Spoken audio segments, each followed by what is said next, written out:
You might know news crews work in pairs. I'm a reporter, I work with a photographer. Well, the guy I work with got COVID-19 on August 1st, but now we're going to turn the camera on him. Ryan Brooker loves to tell a good story. He never expected to be telling his own. It's really emotionally tough on me. It's hard for people to understand what I'm going through, because when I smell this, it's like I want to eat good foods. Like Thanksgiving dinner, like I wanted to enjoy it, and it was tough. It's really tough to see your family there enjoying, turkey and stuffing and mashed potatoes, and I just smell natural gas. Brooker got COVID on August 1st. It was not a severe case. It was done in a week. But the smell thing, that's where things got strange. I started smelling really foul smells, like mostly with cooked foods.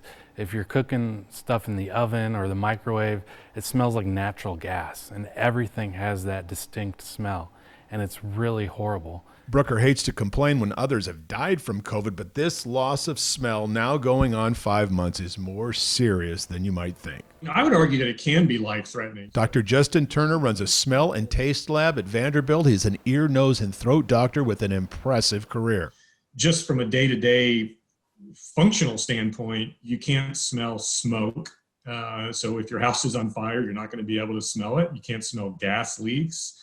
You can't smell spoiled food. And so those are all really problematic from a day-to-day functional standpoint. He will tell you all upper respiratory viruses can cause a loss of smell, but he's seeing 50 to 80% of his COVID patients with smell issues. He says while 2/3 get their smells back, about 1/3 are still struggling. And although Ryan Brooker hates that his bacon smells like natural gas, it's actually a good sign. Usually when you're experiencing things like that, that is a sign that your sense of smell is recovering and returning. So if you lose your sense of smell, it's not going to just come back overnight. You're generally going to have it return slowly over a period of weeks or months. But during that process, you're going to have some oddities. So it's wait and hope.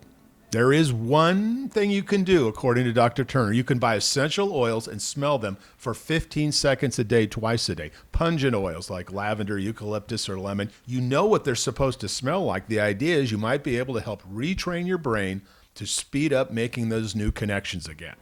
Because the biggest day-to-day bummer with the loss of smell is a loss of joy, robbed of the wonderful smells of a good meal. The big question remains, and it's a tough one. Will you lose your sense of smell forever? Now, we do have some people who have had COVID a year ago and still can't smell. I'm Dennis Ferrier, Fox 17 News, your Code Red station.